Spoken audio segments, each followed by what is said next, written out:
Om Swastiastu. Di sini saya akan mempresentasikan yaitu pengantar teori arsitektur tentang jelajah arsitektur. Sebelumnya, izinkan saya memperkenalkan diri. Perkenalkan, nama saya Eko Bagus Adi Kurniawan dengan NIM akhir 040 dari kelas A1.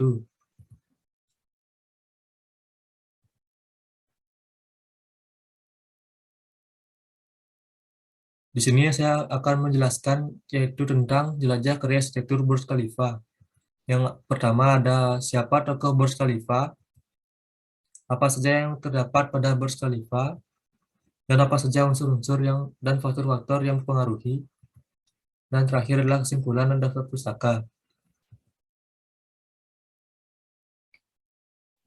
Mengenal arsitek Adrian Smith dan karya arsitekturnya yaitu Burj Khalifa. Adrian Smith lahir 19 Agustus 1944, adalah seorang arsitek Amerika yang telah merancang banyak bangunan terkenal, termasuk bangunan tertinggi di dunia yaitu Burj Khalifa. Salah satu karya Adrian Smith yaitu Burj Khalifa, sebelumnya bernama Burj Dubai, adalah sebuah pencakar langit di Dubai, Uni Emirat Arab, yang diresmikan pembukaannya pada 4 Januari 2010. Ketinggian pencakar langit ini adalah 828 meter, setara dengan 2.717 kaki. Burj Dubai adalah gedung hunian pertama dengan 45 hingga 108 lantainya merupakan apartemen pribadi. Hotel akan mencakup 37 lantai pertama dan sisanya akan menjadi perkantoran. Akan ada lantai observasi di lantai 124 dengan teras terbuka untuk siapa saja yang cukup berani menghadapi hembusan angin yang kencang. Biaya yang dihabiskan dalam pembangunan Menara Khalifa ini adalah sekitar 15 triliun rupiah. Di tengah pembangunan gedung ini sempat mengalami krisis, yaitu sekitar tahun 2007. Pada saat itu nama gedung ini adalah Burj Dubai. Namun akhirnya seorang pemimpin Uni Emirat Arab yang bernama Khalifa bin Zayed Al Nahyan bersedia menginvestasikan dananya untuk menyelesaikan pembangunan gedung ini. Berkat pendanaan darinya, gedung ini selesai dibangun dan diresmikan pada tanggal 4 Januari 2010 dengan nama Burj Khalifa. Berikut adalah foto tokoh arsitektur yaitu Adrian Smith dan karyanya yaitu Burj Khalifa. Selanjutnya ada analisa arsitektur Burj Khalifa.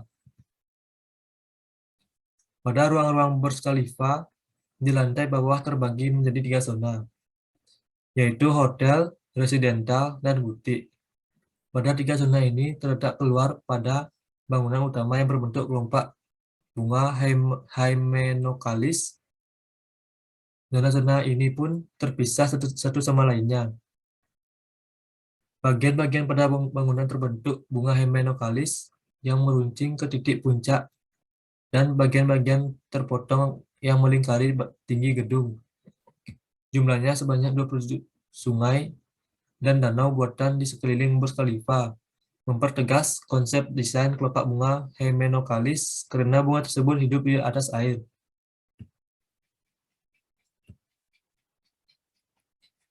Selanjutnya adalah interior dan utilitas bangunan Burj Khalifa. Desain interior tempat-tempat umum Burj Khalifa juga dilakukan oleh kantor Chicago Skidmore, Owings, dan Merrill LLP, dan dipimpin oleh perancang pemenang penghargaan Nanda Andrich. Ini fitur kaca, stainless, dan steel dan batu gelap dipoles. Bersama-sama dengan lantai perak travertin, dinding semen Venetian, karpet buatan tangan, dan lantai batu. Interior terinspirasi oleh budaya lokal, sementara tinggal memperhatikan status bangunan sebagai ikon global dan tinggal. Gedung tertinggi dunia bernama Burj Khalifa ini memiliki total 57 lift dengan kecepatan 3 lantai setiap detik dan merupakan lift terpanjang di dunia. Sekitar lift pada gedung tertinggi di dunia bernama Burj Khalifa ini dikelilingi oleh beton yang memiliki ketebalan hingga 1 meter di setiap lantainya. Sedangkan di lantai 80 ke atas, beton dibuat lebih tipis dan ringan dari lantai-lantai di bawah untuk mengurangi berat di bagian atas dari gedung tertinggi dunia bernama Burj Khalifa. Selain memiliki lift dengan kecepatan tinggi, di dalam gedung tertinggi dunia bernama Burj Khalifa ini juga memiliki lift darurat yang dibuat secara terpisah dengan kecepatan yang sangat tinggi, tapi tetap aman untuk mengevakuasi orang-orang yang terletak pada lantai atas. Menariknya lagi, di dalam gedung tertinggi di dunia bernama Burj Khalifa ini juga mempunyai 4 penampungan pengungsian pada setiap 30 lantainya. Tempat tersebut dibuat dengan tujuan agar bisa digunakan saat kondisi darurat, seperti saat terjadinya kebakaran atau sampai terjadi serangan teroris. Burj Khalifa ini juga dirancang untuk menahan gempa hingga kekuatan mencapai 6 skala Richter. Burj Khalifa dilengkapi dengan peredam di setiap lantai jika terjadi gempa atau angin kencang yang membuat gedung bergetar. Peredam tersebut memungkinkan gedung bergetar akibat gempa tanpa menyebabkan kerusakan. Insinyur memungkinkan gedung bergerak, tapi dipastikan bangunan tersebut tidak bergerak lebih dari 1 meter, hingga orang lain di dalam gedung tetap merasa aman. Unsur-unsur arsitektur Burj Khalifa.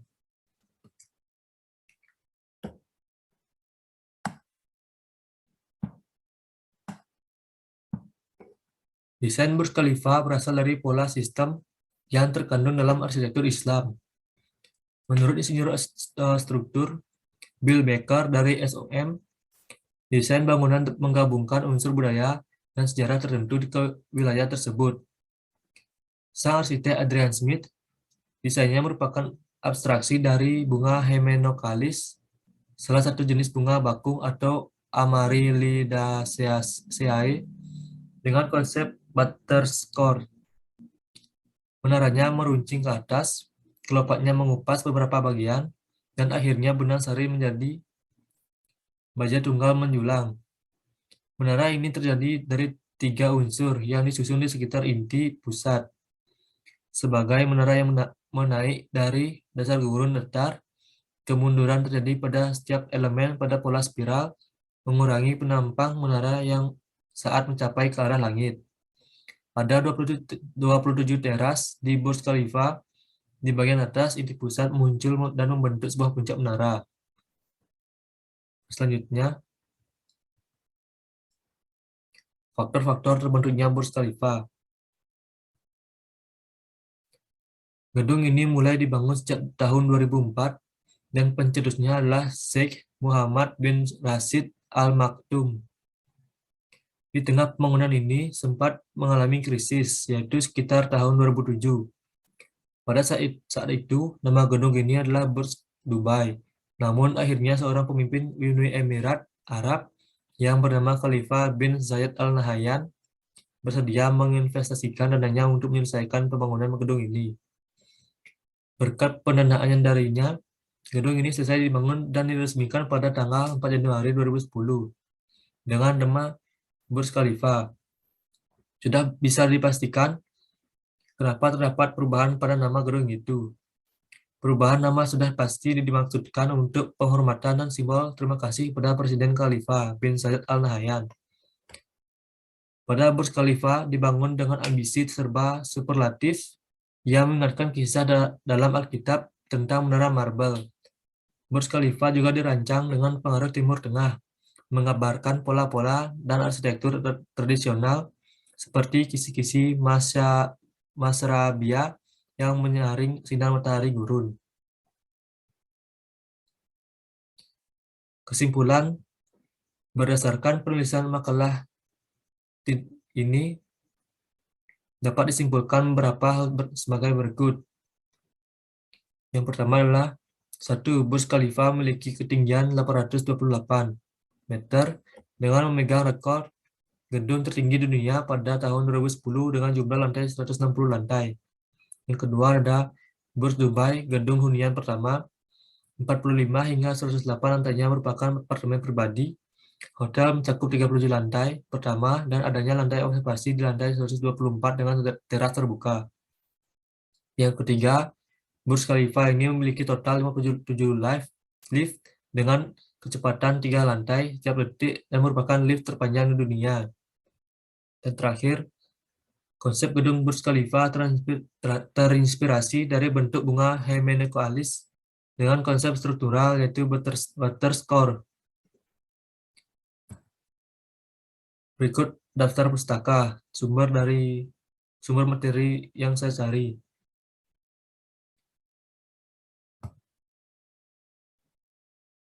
Sekian presentasi dari saya ucapkan terima kasih.